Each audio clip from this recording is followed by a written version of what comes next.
Welcome to the RETAY Nation Podcast.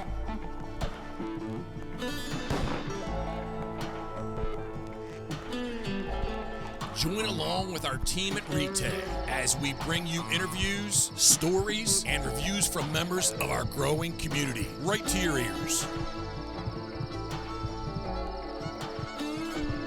Whether it's in the blind, truck, or at home, we hope you enjoy the show.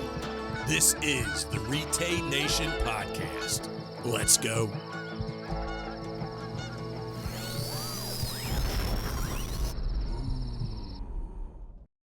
Welcome back to another RETAY Nation Podcast here with your host, Hunter and Michael. What's up, buddy?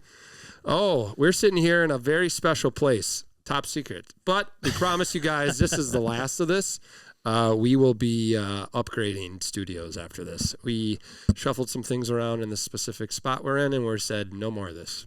No more. We're going studio. We're going studio. Yeah. We're going to bring you guys something special for the 6 of you who actually watch this, so you guys will enjoy it. And if you guys do watch it, let us know that you do watch it and you enjoy watching it. We're not just wasting our time here.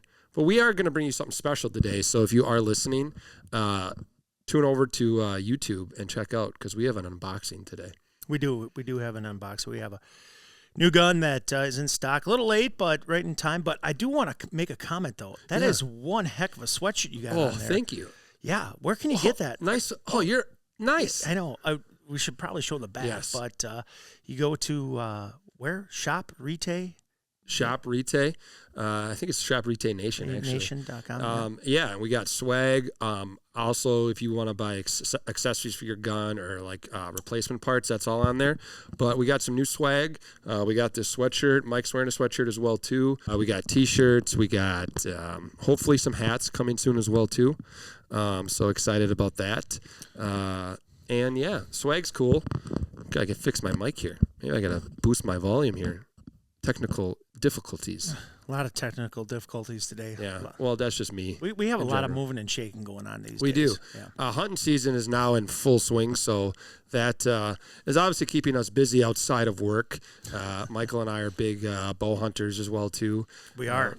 So that kind of ties into what we're getting into today as well. But yeah, deer season is here full swing. Gun season's up here in the Midwest. Wisconsin's will be opening up. Ohio, Pennsylvania, Minnesota, Michigan. Yep. And we have a lot of nostalgia. Yeah, Iowa's coming down the pipe. Not Minnesota. I said Minnesota. Illinois, yes. Right around the corner, too. All relevant to what we're going to unbox you guys today, if you guys haven't caught on to the drift yet. But duck season has been, pretty good. I haven't gone out as much as I'd like to, just busy. Well, obviously, we had the North Dakota trip, which was really good. Yep. And I feel like you get a lot of duck hunts in there, and you're kind of like, it's hard to hunt in Wisconsin when you're smashing pretty much a 6-man every day in the field. Yeah, it was an awesome trip this year. The weather kind of kept us down a little bit, a couple days out of the field, couldn't drive in, and it is what it is. But this weekend I'll be getting out with a couple buddies. Hopefully some birds moved in, so we'll see what's going on. I haven't been out since we got back from NODAC. Right. Just catching up here in the office, trying to get things straightened out, and a lot of moving parts, getting ready for SHOT Show, new product. Yeah, let's tell everybody like the trade shows will be at this year. They give everybody a heads up. Well, consumer shows we're going to be at is Great American Outdoor Show out in PA. Yep. And then we'll be at NWTF and then NRA. And NWTF is, I believe, the 17th, 18th, and 19th of February. And then down we got in Nashville. Delta, Ducks. We have Delta's in Iowa this year? Delta's in Iowa. Yep. Des Moines. And then Ducks Unlimited is in Memphis again. And then in between there, end of April, which is first week of turkey. I got to change my turkey permit. I got to do that draw. I always hunt first weekend. I'm like, NRA. We'll be doing that down in Houston. Mm-hmm. I believe that's like the 20th, somewhere in there, 21st, okay. 22nd of April down to Houston. So, yeah, we'll get that stuff posted, as the shows start to come out. And those are the consumer shows that we'll be at this year. And I'm sure there'll be some events that we'll be doing. Wisconsin Waterfowl Expo we'll be at again this year, which was an awesome event. A lot of hands on there, and I'm sure there'll be some other events that we'll be popping up and doing. Yep, this year. So, speaking of events and we like to have our ambassadors and pro staffers there helping us out. We're always looking to add more to our team. That's right. So if you guys are very passionate about not only the outdoors, but guns, tactical shooting as well, with our line like RXP-22, we got some new other tactical guns that we're launching. 724 Patrol. Yep. Yep. We're going to have a application on our website. Head over there, fill it out. You hunt 5 days a year, you hunt 60, you shoot a little, you shoot a lot. Just apply. We're looking for people who are passionate about the sport, trying to get new people into it. So specifically, I think we really need to get more people in the Midwest. Yeah. We have a lot of ambassadors down south, and RETAY, it seems to have more of a popular name down south, but I want to chase that Midwest group, Yeah. So if you live in the Midwest, or if you live anywhere, but specifically in the Midwest, head to our website to apply to be our pro staff or ambassador. It's pretty good. Yeah. You get some perks. I'm not going to say in here, so you have to apply to find out. But, I personally got my start in the industry by being a pro staff member, and I feel like it's a great way for a lot of you younger guys or older guys too. Like if you want to be involved and, you get a lot of behind the scenes, you get to have some say on like the products that we make, things like that, obviously swag and stuff like that, and just being involved, and you meet a lot of great people. And I think that's the thing I appreciate most about being in the industry, quote unquote, is the connections you make. It's pretty awesome. Yeah. Yeah, it's a good way to get your foot in the door, and they test the product for us. We get it in your hands and get some feedback out there, and it's a great way to help us develop some new products. Exactly, and help us improve some current product too. Yeah, we definitely listen. We're always improving things. We actually unboxed a bunch of guns today, me and Michael, before the podcast, and we were kind of like, oh, this could be a little lighter. Let's change this. Maybe next model, let's do that. So we're definitely tinkering, and as both guys who are passionate about the sport, right? It definitely goes into play with our guns, and I think hopefully you guys realize that the features that come with, your RETAYs and Britas as well too, the thought is there, right? Because we hunt, the people development hunt, they shoot. So these little features are thought of, and I think they go a long way in the field versus just a generic thing like, oh, it's just a gun. There's more to it. Right. And as you'll see, as we develop as a company, Banshee Brands develops as a parent company, our RETAY and our Brita lines, you'll see us evolve as just not shotgun companies. RETAY, for sure. You'll see us get into a couple other gun platforms. Yes. And our Brita line, you'll see us get into a couple other higher end shotgunning platforms. Different styles. So some pretty exciting stuff coming from us in 2026. Yeah, so definitely pay attention to our social media. SHOT Show, there'll be some unveilings. And there's always people walking around doing reviews and stuff, and I'll be there this year doing some content and some of the new stuff we got, so you guys definitely don't want to miss that. We're not going to spoil anything, though. Right, you got to be patient. No spoilers. No spoilers. No spoilers. No spoilers. So I want to talk a little bit about deer hunting today. Big deers. Big deers. Deers. Yes. I want to talk specifically. Big deers and I cannot lie. Yeah, no I do too. Other deer hunter can deny. I like deer meat too. I like venison. Yeah, it's good for your belly. What I want to talk about today is deer camp. And for those of you who guys just waterfowl hunt, this might not be relative to you at all, but I think the heritage that we have in the Midwest. There's a lot of duck hunters that deer hunt. Yeah, vice versa. I would say people who deer hunt also probably duck hunt. I mean, it's just crazy. Like down south, I'm not pinholing people. Yeah, geez. I'm just saying, deer hunting, especially in the Midwest, there's a heritage up here, nostalgia that you Southerners have with waterfowl hunting that it doesn't really carry as much up here, but like the deer hunting it's a big deal. Like many schools on Friday, at least in Wisconsin, they just cancel school because so many kids don't even show up. Pre-deer season. Yes, they're heading up north, but they have the whole week off. And then they take the week after. Yeah, you know what I mean. Like that's what I'm talking about. The week after. Like, gun deer season, 9-day gun deer season. A lot of Midwest. They shut down. Like Thanksgiving, they're done. Like it is vacation time. It is like everybody's out. It's a family tradition, like old school. They go stay in the cabins. They have deer camps, wood burning stoves. My place is a little different than that. Well, that's what I was going to say. What is deer camp to you? Everyone has a different version of up north and deer camp. But what's your deer camp, Mike? My deer camp is, like I started young. It was my godfather's place. Up here in central Wisconsin, and all family and friends, we'd have big meals, everybody stay together. And now that, I'm here in central Wisconsin, I have 10 good friends that stay here, and Friday, everybody shows up by like 9, 10 in the morning. Yep. And we get the quick shade set outside. We get the fish. We have a Friday night fish fry. Dang. So there's a couple stops that we make throughout the day. We got some young kids that come up, and we go to a couple other deer camps around here. Yeah. Tradition. Yep. And then we get back here and we start prepping the fish. Yep. And then we have some of my uncle's friends.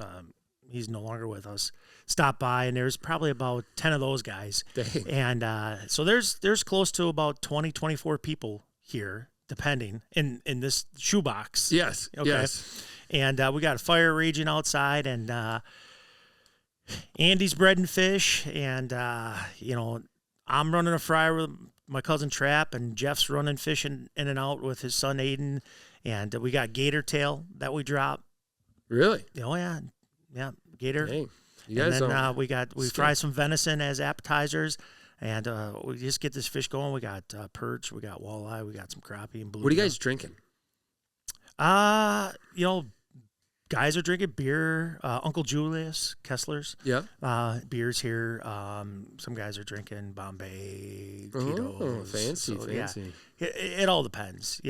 So fish fry, we have trays of fish, and then we have French fries. Yeah. We have enough fish that'll last probably 2-3 days left over. Dang. Okay, I like leftover fish. It's a lot of fish. Yeah. Okay. We usually send a tray home with guys, a tray or two, and we still have fish left over. Do you ever eat it in the blind? Don't take the fish to the blind, but I will tell you that Uncle Jeff and his family, they make breakfast burritos. Dang. And so they make 2-3 different kinds, and they're all wrapped in aluminum foil already. So he gets up extra early. Qdoba, give me vibes. Dude, it's crazy. So he warms them up in the oven. Yeah. For you to have if you want to go, but they're warm already. Yeah. So I have one buddy years ago that used to warm a potato in his sock. Gee, in a sock? And he put it, he'd warm it up. Put it in a sock. Aluminum foil, and he put it in 2 wool socks. And so when he got out to a stand, it was still steaming hot. He would just eat the potato. That's awesome.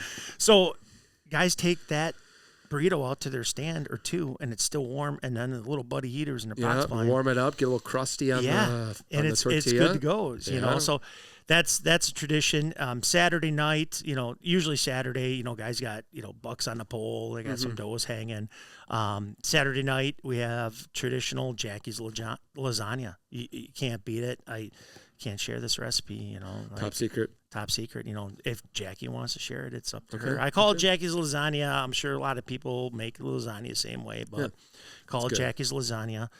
So we have big lasagna. The thing, I think last year weighed over 20-some pounds. Dude, that's insane. And the fish. And the fish. So that we have big meals. So you must bring a little teepee out in the blind with you then after all this.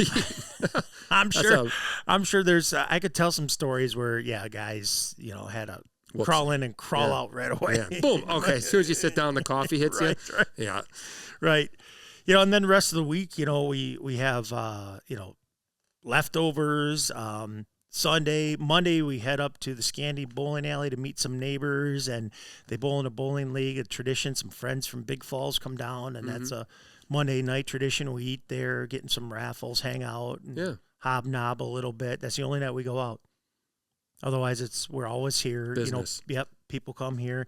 Everybody gets up and hunts, and we'll go down the river. We'll fish. Andy will fish a few days. A couple guys will go down with them, and we'll catch some walleyes. Dang. So it's a good week, eh? It's a good week, and some guys will go home for Thanksgiving. Andy and I typically stay here, and we'll have Thanksgiving here. Back straps. Well, it all depends. He's got a 15-pound ham. What night we're going to have that? Probably when a lot of the guys are here. Yeah.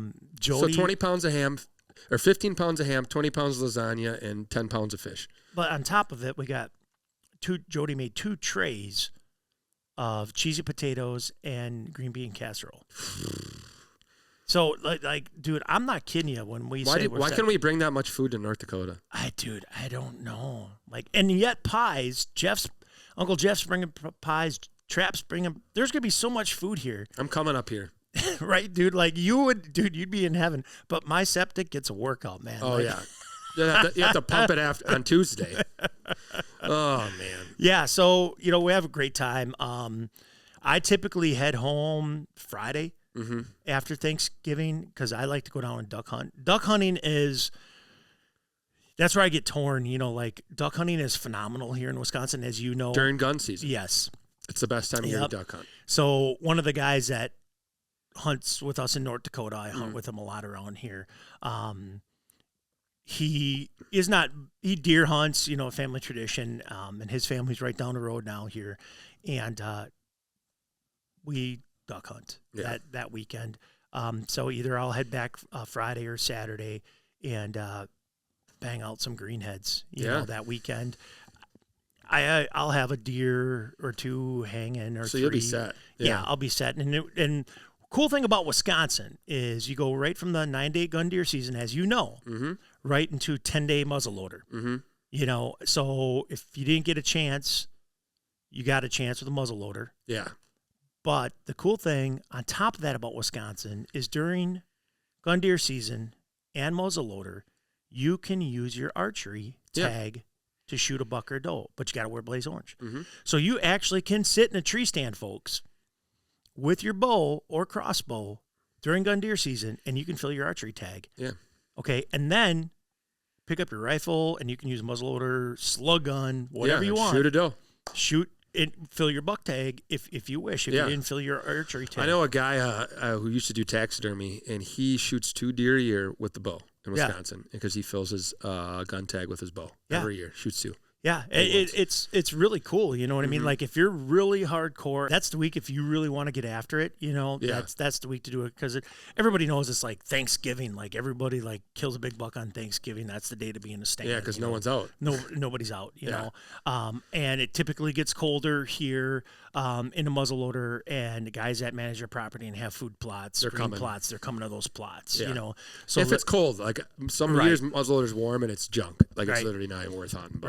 Right. It's crazy. Yep. Deer season is, we get a lot of pressure up here. A gun season in Wisconsin is a huge deal. It's as big as anywhere in the country. I'd argue PA, Michigan's, it's huge. So like there's a lot of people shooting deer. You go to any bar, any gas station, people driving down the highways, you're going to see deer in the back. Blaze orange. Trucks. Yep. Blaze Pumpkins. orange. Blaze orange Friday. Everywhere. You drive down the road, you'll see them in trees. It's it's a big deal, which is really cool. The heritage of it's awesome. And everyone has deer camps that they go to. Right. And the best thing about it too is the guy that hunts once, twice a year, can go out and kill a deer. Yeah. You know what I mean? Like there's guys that I know that, got some great deer on the wall and they only hunt once, twice a year and God bless them. You know what I mean? Yeah. At least they're getting out there and doing it. You right. know what Exactly. I mean? So that's a great thing. So, anybody can kill a deer during gun deer season, and that's what we want for our industry, right? Oh, right. You know what I mean? That's what we need, more people. So, yeah. Well, I think this rolls right into what we should be doing. It's time. Is it time for an unveiling?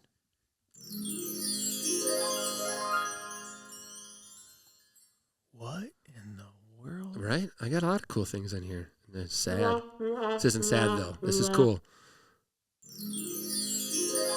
Well, guys, let's unbox this for you. Do we have a drum roll on there? You're really good at the drum rolls. Oh. Gordion. Peek, a Gordion. What? Oh. The sucker is legitimately brand new. What do we got here, Hunter? This is the key part right here. The key Not part. just any Gordion. We have Gordion Slug gun. Hold this, Michael. Thank you.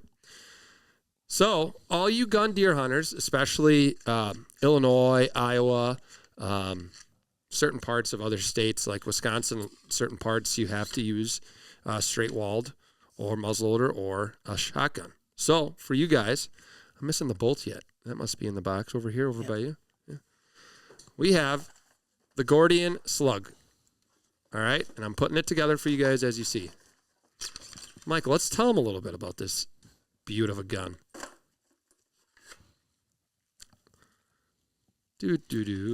So 12 gauge or 20 gauge comes in black or mossy oak DNA, 24-inch rifled barrel, and it comes with an integrated cantilever mount. And a cool thing about that cantilever mount is that it's got dovetailed. That cantilever mount is dovetailed. So you can see right down. Yeah. I mean, it's hard to show you guys on this, but like through here, you can see. There you go, Mike. So this is a 20 gauge model here, and it's mossy oak DNA. And the cool thing about it is that you can see your dovetail sight through here, and it comes with a True Glow fiber optic sight on the front.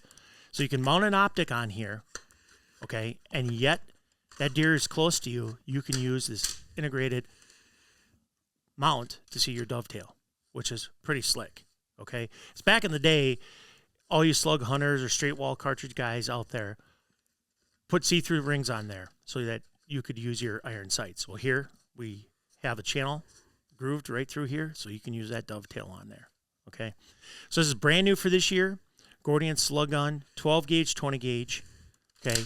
2 3/4 takes 4 + 1 3-inch. Obviously, it's going to be 3 + 1.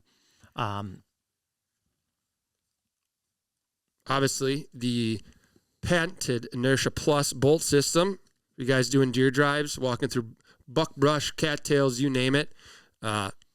She's going to roll over every time. You don't have to worry about pulling up on that big buck that jumps 20 yards in front of you and you've been walking through cattails and marsh all day. She's going to shoot. That's right. Okay. And, you know, deer drives are kind of becoming a thing in the past, but I know there's still a lot of you guys who love to do them, and this is a great auto. You can fire off a lot of shells as that buck's running 250 miles an hour. Right. It's shooting every time. And the cool thing about this, too, is that it's a RETAY shotgun, so the barrel is deep bore drilled. Yep. Okay. Lifetime warranty. So if you go to our dealer locator on our website at retayusa.com, find a dealer, has Gordion in stock.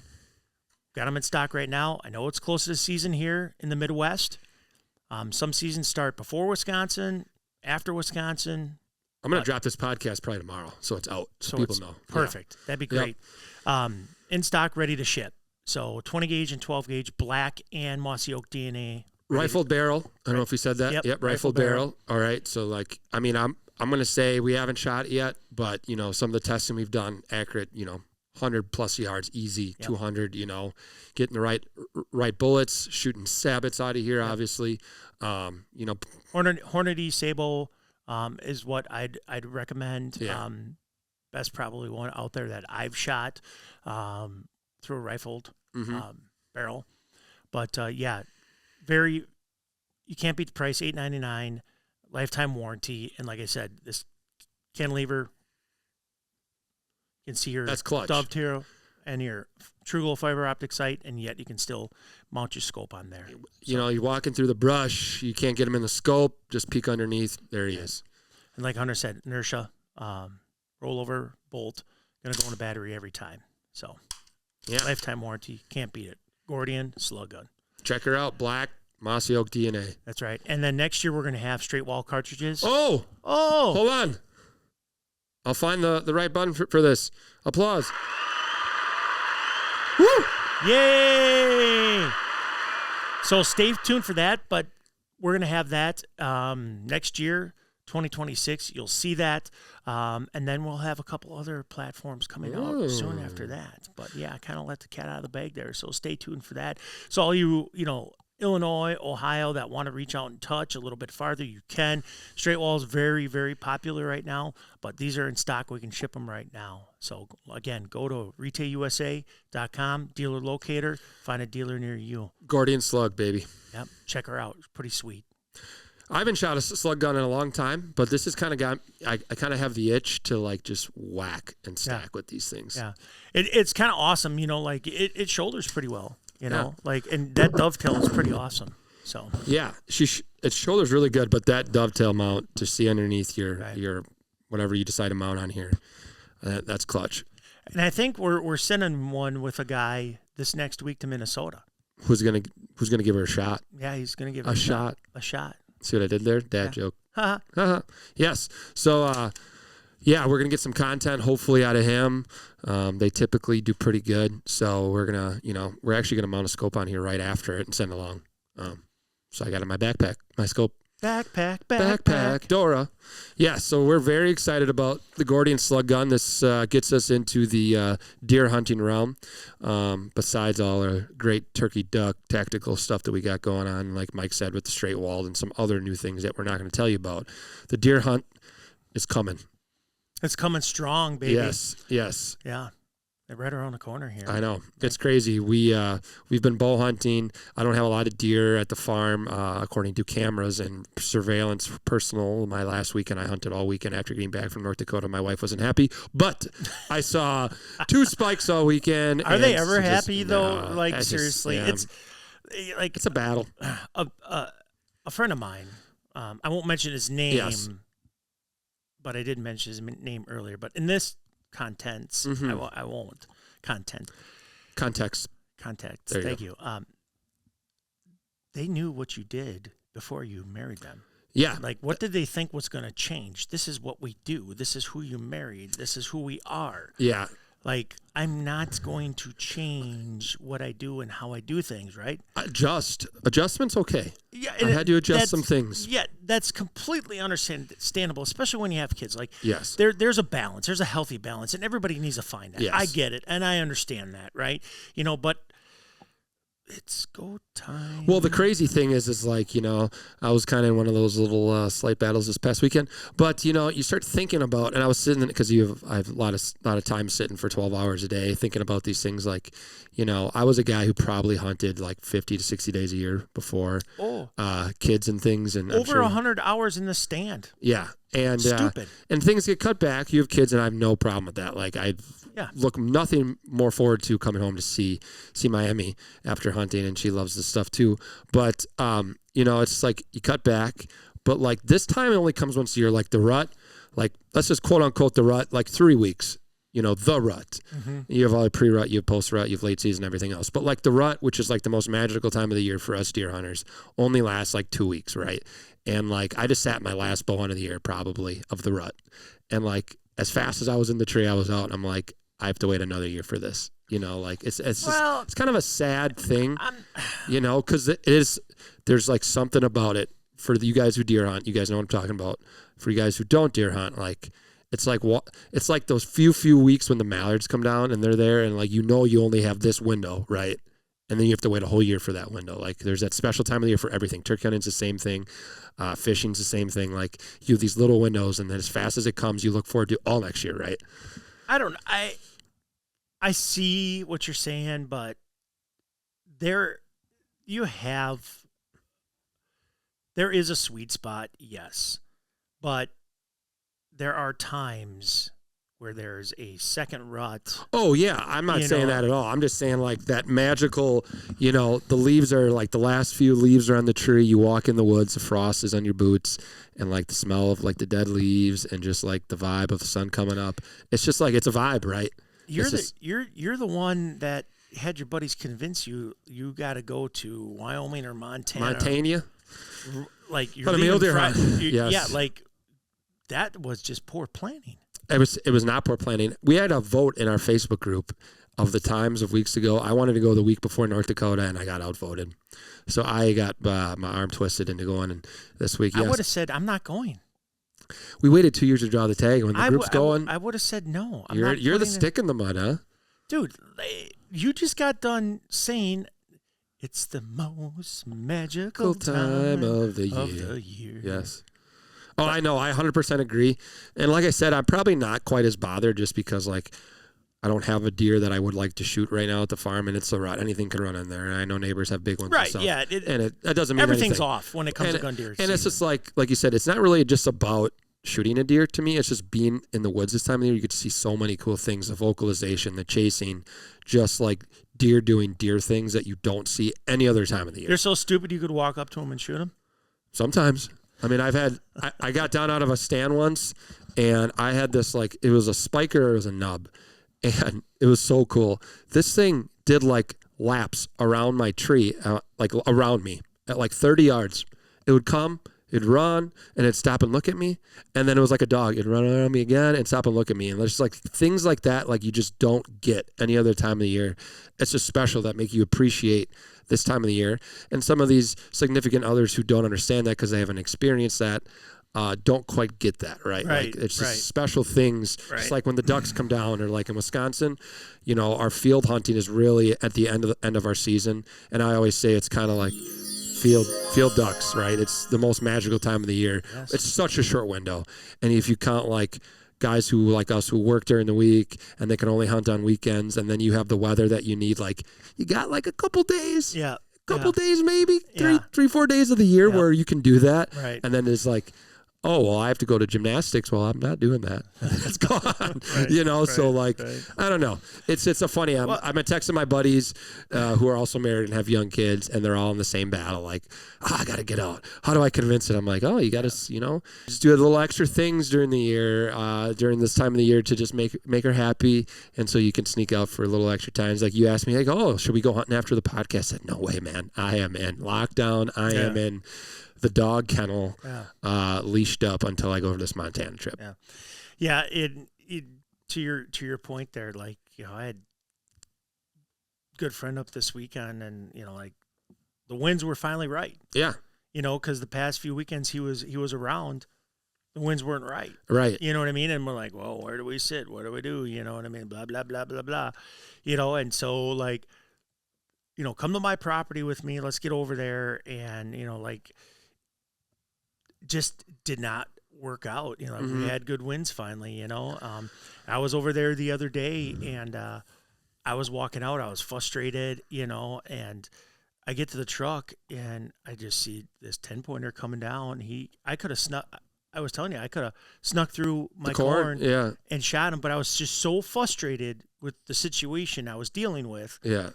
I had no desire, and I watched him and this little skipper. I never saw this doe, but I had this plan in my head, and if I would have did it, I was, like I said, I was situation I was in. I was so frustrated. I wasn't doing. You're frustrated. I was very frustrated, and I wasn't going to do it.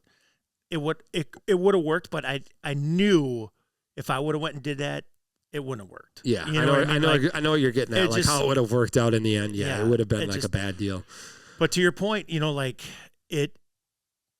you got to do it when you have time now, and it's not, the stars don't align.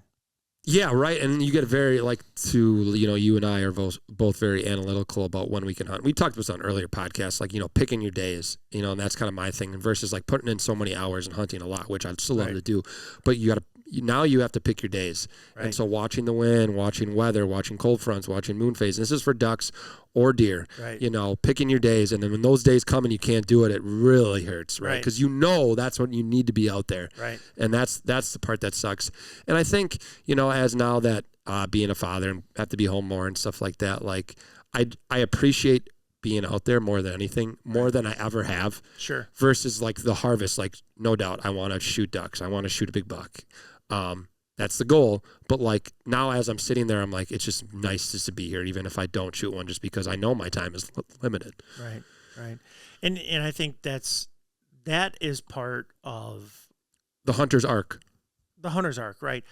Absolutely. 100%. And we can get into that too, you know, but I think when you harvest an animal, it makes it even sweeter. Oh yeah. Right. 100%. Like, you know, because you can take that animal home, you can show the family, the kids, and they can all be a part of it. And then they can they can take part in the processing and eating it and everything. Yeah, it's just how it all goes together as one. You know, like my last sit of the bow hunt like the other night, I passed the biggest buck I've ever passed in my life, and I knew this was my last bow hunt of the year for the rut, and like I was very frustrated. I didn't see anything all weekend hardly, and then this buck that I said at the beginning of the year I wasn't going to shoot this buck, and here he is. He comes out through the corn, comes right. But he's the biggest buck you've ever seen. The biggest buck I've ever passed. Yeah. The biggest buck on the property this year. Okay. And he needs a year. He's a 3.5-year-old. Okay. It'd be really nice. And he came across literally like as I designed the food plot, waited to do things. I have standing corn in the back, has to come through to see what's out there. He came out, walked through the corn, looked around, didn't see anything. Then he walked the extra 30 yards into range in the beans, which I planted there specifically for this, fed in the beans broadside. And I just like to enjoy the show. And I'm like, I'm passing him. And he walked. I got video of him and stuff. And then I'm like, that was awesome. Right. Yeah. I wasn't like, oh, I wish I would have shot him. Oh, I'm not going to fill my tank. That was enough. That was enough to be like, dude, that was awesome. Absolutely. Right. Like, and that was like, as you said, the hunter's arc. Is this the clap? Yes. The hunter's arc of you, like, of that realization. And I know you've had that. You're much older than me. I think you're 69 or whatever years old. When these things like hit you, in your hunter's arc through your life, when you go beyond, like, it's just about pictures and limits, and then it's all about like an experience. And like when these things hit you, you're like, oh, this is it. You know, like I've hit that stage now. And so yeah, it was very awesome, rewarding. Hopefully he comes back next year. Hopefully the 60 neighbors that hunt around us don't whack him, because I guarantee you nobody within 40 miles is passing that deer. But maybe he'll crawl in a hole like some of those big bucks do and survive. So yes, that was my deer season. I was going to Montana with my brother and two buddies we went 2 years ago, drew tags. And so hunting on some mostly public. And mule deer or whitetail? Mule deer, it's either or. Okay. I would be happy to shoot a nice whitetail too if I saw it. But the goal is muleys. What class of whitetail does it have to be for you to shoot it out there? I'd probably shoot depending on how the hunt goes, I'd shoot a 140-inch whitetail out there. Just because, you know, mule deer numbers are down out there, and it can be very tough, especially hunting public land. So, like, if one presents a shot that's in that class, you know, I don't have any more room in my office to mount deer. But I'm kind of now, if I'm shooting a buck, it's going to go on the wall. And that's not for everybody. And everybody can shoot whatever they want. But, like, the hunter's arc that I am right now, I'm only shooting bucks that I want to mount. Does, they're getting whacked. I'm not shooting any does out here, but like if I need meat, you could put a doe on a wall if you want. You could. Didn't you mount one for Kate? Or no, that's that buck. I'm thinking somebody I know their kid shot their first doe and they mounted it, which is really cool. But I just want, like, you got two nice muleys. Yeah, I do. Yeah. Up here. Yeah, I want the doe ass on one side and its head on the other. Like it's coming, like it's in the wall. Yeah. And is a tail up or down? Up. It's got to be up. Yeah, it's full alert. Feet. It's stuck in the wall. Yeah, hanging over the edge. Oh, gosh. Well, yeah, you know, back to RETAY stuff. Obviously, check out the Gordion Slug gun. Now that we're getting our foot into the deer hunting game, more deer hunting content, more deer hunts, check out our newsletter, the Gauges Gazette. If you guys head to our website, it's going to see it pop up 50 times. Hit subscribe. It's not like... We changed that. Yeah, I know we changed it, but it did. For those of you, it's not a product pushing newsletter. Like, it's stories, it's recipes, it's, you know, like articles. Yes. Like I'm lining up I have 3 next up, lined up for the next month. And one's about an A-frame, how to, you know, grass in an A-frame. Another one's about, there's a recipe in there. And then the other article is about goose calling, or is that the last one? I wrote an article about goose calling. So it's more of a, you know, informational newsletter sprinkled in with some RETAY things. But yeah, definitely check it out. The Gauges Gazette. Right on. Sign up for that thing. Yeah. Some good information in there. Right. Good articles. Yeah. Edumacate yourself. Educate. You always need education. Mm-hmm. I know always learning. I need more learned. More learning? Learned. That teacher told me he couldn't learn nothing. Yeah, so also next time on the podcast, going to be in a different spot. We're going to bring you more stuff. We're evolving here at RETAY. It's cool because we were just dipping our toe. All the stuff that we planned, me and Michael and the rest of the team, of new content to bring you guys, new products. Like, it's going to be really exciting for those of you on Team RETAY. Being a part of RETAY Nation, hop on board. We're just getting started. Yeah, we are just getting started. Absolutely. Well, thank you guys for tuning in to this week's podcast of the RETAY Nation. Definitely check out the Gordion Slug gun. Head to our dealer locator and our website, RETAY USA. Check one out, and best of luck this year, and we're out.